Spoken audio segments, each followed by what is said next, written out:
السلام علیکم ورحمۃ اللہ وبرکاتہ۔ طلباء عزیز، اس سے پہلے کی کلاس میں ہم نے پڑھا تھا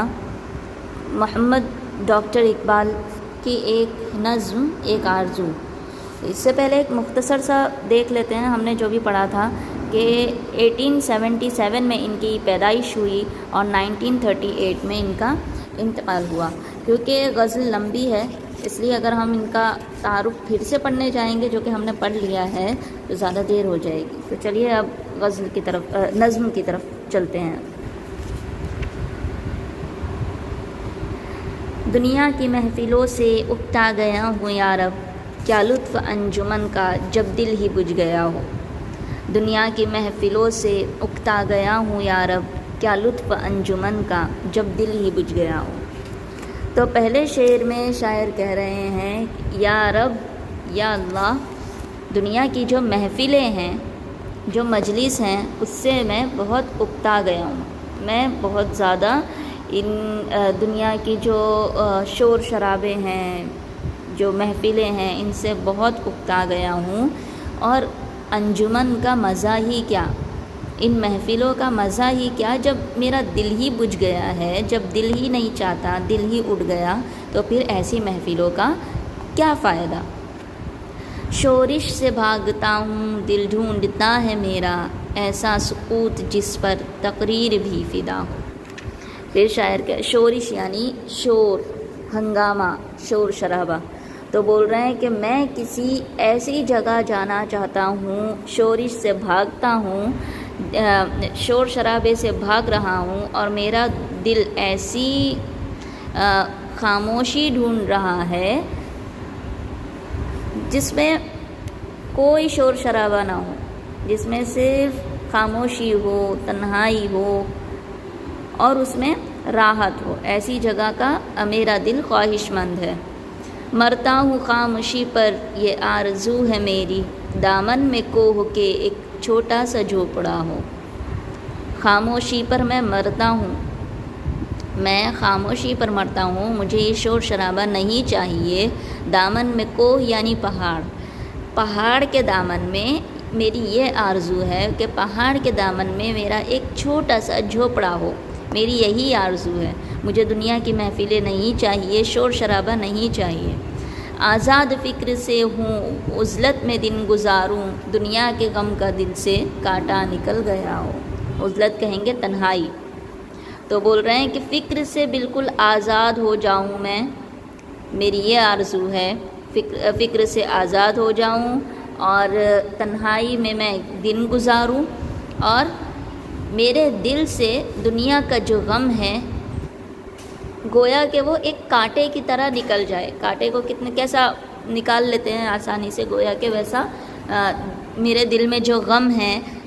وہ دنیا کے جو غم ہیں وہ بالکل نکل جائیں، بالکل فکر ہو جاؤں، میں بے فکر ہو جاؤں۔ آگے کہہ رہے ہیں لذت سرود کی ہو چڑیوں کے چہچہوں میں، چشمے کی شورشوں میں باجا سا بج رہا ہو۔ سرود کہیں گے گانا، نغمہ وغیرہ کو، تو بول رہے ہیں کہ چڑیوں کے چہچہانے میں اتنی لذت ہو، اتنا مزہ ہو، گویا کہ اور چشمے جو ہوتے ہیں، جو چشمے پانی کے چھوٹے چھوٹے رہتے ہیں پہاڑوں کے درمیان، وہ کیا ہو، گویا کہ چشموں کی آواز ایسی ہو، چشموں کا شور ایسا ہو، گویا کہ ایسا لگے جیسا کہ کوئی باجا بج رہا ہے، جیسا کوئی میوزک آ رہی ہے۔ تو ان کی یہ آرزو ہے، اس میں انہوں نے یہی بتایا ہے کہ میری یہ آرزو ہے کہ پہاڑ کے دامن میں میرا ایک چھوٹا سا جھوپڑا ہو، یہ ان کی آرزو ہے۔ پھر آگے کہہ رہے ہیں گل کی کلی چٹک کر پیغام دے کسی کا، ساغر ذرا سا مجھ کو گویا، ساغر ذرا سا گویا مجھ کو جہاں نما ہو۔ تو آگے شاعر کہہ رہے ہیں گل کہتے ہیں پھول، پھول کی کلی جب چٹکے تو گویا کہ مجھ کو ایسا لگے، ایسا محسوس ہو کہ ساغر جو ہے، ساغر پورا وہ جیسے کہ چھوٹا سا جو بھی اتنا ساغر ہے، اتنا حصہ جو ہے مجھے پوری دنیا وہی لگے، مطلب میری پوری دنیا اسی میں ہو، مجھے دنیا کی اور کوئی چیز نہیں چاہیے، جس چیز کی میں آرزو رکھتا ہوں وہی مجھے چاہیے، بس ایک پہاڑ کے پاس مجھے ایک چھوٹا سا جھوپڑا چاہیے، اور یہ ساری جتنی بھی ہیں کلیاں ہیں اور چڑیاں ہیں، یہ سب کیا ہیں، چشمے ہیں، بس یہی میری پورا جہان ہو، میرے لیے یہی پوری دنیا ہو ہاتھ کا سرہانا، سبزے کا ہو بچھونا، شرمائے جس سے جلوت خلوت میں وہ ادا ہو۔ آگے کہہ رہے ہیں کہ جو بستر ہو میرا، جو بستر ہو میرا وہ ہرا بھرا ہو، یعنی گھاس کا میرا بستر ہو، مجھے بستر نرم نہیں چاہیے، گھاس کا بستر ہو، اور گھاس کا بستر ہو، اور ہاتھ کا میرا سرہانا ہو، ہاتھ کا ہی میرا تکیہ ہو، میں ہاتھ کو ہی اپنا تکیہ بنا کر سو جاؤں، اور پھر ہرا بھرا جو بھی گھاس ہے وہی میرا بستر ہو، شرمائے جس سے جلوت خلوت میں وہ ادا ہو۔ جلوت کہیں گے محفل، لوگوں کی موجودگی، اور خلوت کہیں گے تنہائی، تو بول رہے ہیں کہ ایسی تنہائی، اتنی ادا ہو اس تنہائی میں، اتنا مزہ ہو اس تنہائی میں، جس سے جلوت بھی، محفلیں جو ہیں وہ بھی شرما جائیں، وہ بھی پھیکی پڑ جائیں اس کے آگے۔ مانوس اس قدر ہو صورت سے میری بلبل، ننھے سے دل میں اس کے کھٹکانا کچھ میرا ہو۔ مانوس اس قدر ہو صورت سے میری بلبل، ننھے سے دل میں اس کے کھٹکانا کچھ میرا ہو۔ آگے شاعر کہہ رہے ہیں مانوس یعنی اٹیچمنٹ، تو بول رہے ہیں کہ بلبل میرا چہرہ دیکھ کر مجھ سے، مطلب میرا چہرہ جب وہ دیکھے تو مجھ سے مانوس ہو جائے، مجھے اتنی اچھی طرح سے وہ پہچاننے لگ جائے بلبل کہ اس کے جو چھوٹا سا دل ہے اس میں کوئی ڈر نہ ہو۔ چڑیا وغیرہ جو رہتی ہیں، ہم تھوڑا سا بھی ہلتے ہیں تو وہ اڑ کر بھاگ جاتی ہیں، تو وہ وہی کہہ رہے ہیں اس کا جو چھوٹا سا دل ہے اس میں بالکل بھی میرے لیے کچھ کھٹکا نہ ہو، بلکہ وہ میری صورت کو بہت اچھی طرح سے پہچان لے، مجھ سے اس طرح وہ مانوس ہو جائے۔ صف باندھے دونوں جانب بوٹے ہرے ہرے ہوں، ندی کا صاف پانی تصویر لے رہا ہو۔ آگے کہہ رہے ہیں دونوں جانب، ادھر بھی اور ادھر بھی، کیا ہرے جو بوٹے ہوتے ہیں، چھوٹی چھوٹی جو کلیاں رہتی ہیں یا جو بوٹے جو اگتے ہیں، تو بول رہے ہیں کہ دونوں جانب ایسے کھڑے ہوں جیسے کہ گویا صفوں میں کوئی کھڑا ہوا ہے، جیسے کہ گویا صف باندھے ہوئے کھڑے ہیں وہ لوگ پوری ایک ہی لائن میں، ادھر اور ادھر دونوں طرف اس طرح سے کھڑے ہوں، اور ندی کا صاف پانی تصویر لے رہا ہو، ندی کا پانی جو ہے وہ اتنا صاف ہو گویا کہ ایسا لگے ہم اس میں اگر اپنا چہرہ دیکھیں تو وہ ہمارا پورا صاف چہرہ اس میں نظر آئے۔ ہو دل فریب ایسا کوثر کا نظارہ، پانی بھی موج بن کر اٹھ اٹھ کے دیکھتا ہو۔ یہاں پہ کوثر کا مطلب ہے پہاڑ، تو بول رہے ہیں کوثر کا جو نظارہ ہے، جو پہاڑ کا جو نظارہ ہے وہ اتنا دل فریب ہونا چاہیے، اتنا پیارا، اتنا دل کو لبھا لینے والا ہونا چاہیے، گویا کہ پانی جو اس پہ گرتا ہے گویا کہ وہ بھی اٹھ اٹھ کے یعنی اچھل کر دیکھ رہا ہو، پانی کی جو موجیں رہتی ہیں وہ بھی گویا کہ اچھل کے دیکھ رہا ہو، کود رہے ہوں۔ آغوش میں زمیں کی سویا ہوا ہو سبزہ، پھر کے جھاڑیوں میں پانی چمک رہا ہو۔ سبزہ یعنی ہرا بھرا، بول رہے ہیں آغوش یعنی گود، زمین کی آغوش میں، زمین کی گود میں گویا کہ ایسا لگے کہ جو ہرا بھرا جو ہری گھاس ہے وہ سویا ہوا ہے زمین کی گود میں، اتنا پیارا منظر ہو۔ پھر کے جھاڑیوں میں پانی چمک رہا ہو، اور پانی جو ہے وہ جھاڑیوں میں جب جاتا ہے پھیلتا ہے تو بول رہے ہیں اتنا ایسا وہ ہو، پانی جھاڑیوں میں اس طرح سے پھیل رہا ہو جیسے کہ گویا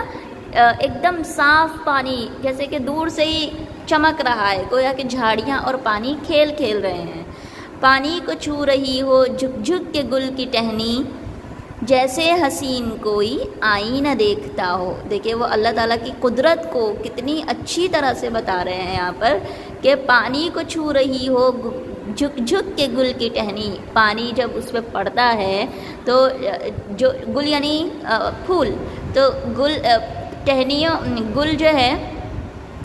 پھولوں کی ٹہنیاں ایسے پانی کو چھو رہی ہوں جیسے کہ کوئی حسین جو ہے، خوبصورت لڑکی جو ہے آئینہ دیکھتی ہے، اپنے آپ تیار ہوتی ہے، اس میں سنگار کرتی ہے، وہ کنگھا وغیرہ کرتی ہے، تو بول رہے ہیں کہ گویا کہ پانی کو جھک جھک کے پھولوں کی ٹہنیاں ایسا چھو رہی ہوں جیسے ایسے جھکی ہوئی ہوں، گویا کہ کوئی حسین آئینہ دیکھتا ہو۔ مہندی لگائے سورج جب شام کی دلہن کو، سرخی لیے سنہری ہر پھول کی قبا ہو۔ بول رہے ہیں کہ جب سورج ڈھلتا ہے اس وقت جو سورج پر تھوڑا اورنج جو شفق کہتے ہیں اس کو، روشنی آتی ہے، تو بول رہے ہیں کہ جب سورج ڈھلنے لگے اور شام کو مہندی لگائے۔ دیکھیے وہ اللہ تعالیٰ کی قدرت کو کتنی اچھی طرح سے بیان کر رہے ہیں کہ گویا کہ جب سورج ڈھلنے لگے تو ایسا لگے کہ جیسے کہ وہ مہندی لگا رہا ہے شام کو، شام کی دلہن کو، شام کو انہوں نے دلہن سے وہ تشبیہ دی ہے، تو بول رہے ہیں کہ شام کو اس طرح سے وہ مہندی لگا رہا ہو جیسے کہ وہ دلہن ہے، اور سرخی لیے سنہری ہر پھول کی قبا ہو۔ ہر اس وقت ہر پھول جیسا سورج کا ریفلیکشن پڑتا ہے ویسا ہی اس وقت ہر چیز ہو جاتی ہے، تھوڑا اورنج دکھتا ہے، تو وہی بول رہے ہیں کہ اس وقت اس کی جو سرخی جو پڑتی ہے سورج سے اس وقت، تو ہر پھول گویا کہ ایسا ہو، قبا یعنی جھبا بولیں گے، تو بول رہے ہیں جسم کے اوپری حصے کی پوشاک، کپڑا، تو بول رہے ہیں کہ گویا کہ ایسا لگے جیسے کہ ہر پھول نے ایک سرخی جھبا پہن رکھا ہے، سرخی پوشاک پہن رکھی ہے۔ راتوں کو چلنے والے رہ جائیں تھک کے جس دم، امید ان کی میرا ٹوٹا ہوا دیا ہو۔ بول رہے ہیں کہ جب راتوں کو چلنے والے تھک جائیں، جب راتوں کو چلنے والے تھک جائیں اور نا امید ہو جائیں، اس وقت میرا جو ٹوٹا ہوا دیا ہو وہ ان کی امید ہو، اس سے ان کی امید اجاگر ہو، اس سے ان میں امید آئے، امید کی روشنی آئے۔ بجلی چمک کے ان کو کٹیاں میری دکھا دے، جب آسماں پہ ہر سو بادل گھرا ہوا ہو۔ کہہ رہے ہیں کہ جب مسافر جو ہیں، جب وہ تھک کر جب نا امید ہو جائیں کہ اب ہمیں راستہ کیسے ملے گا، یہاں پر تو کوئی بستی ہی نہیں ہے، تب میرا چھوٹا سا جو ٹوٹا ہوا جو پرانا سا دیا ہے وہ ان کی امید کی کرن ہو، اور جب ہر جگہ اندھیرا ہو تو اس وقت یا رب یا اللہ ایک بجلی چمکے جس سے میری کٹیا، جو میری جھوپڑی جو ہے وہ اس سے ان کو دکھے، اور جب ہر جگہ آسمان میں بادل ہی بادل ہو، جب پورا اندھیرا کالی گھٹا چھائی ہو، تب ایسی بجلی چمکے جس سے ان کو راستہ دکھے میری جھوپڑی کا، اور وہ میری جھوپڑی میں آ کر اپنی رات میرے گھر میں گزاریں، مسافر اپنی رات میرے گھر میں گزاریں، وہ نا امید نہ ہوں۔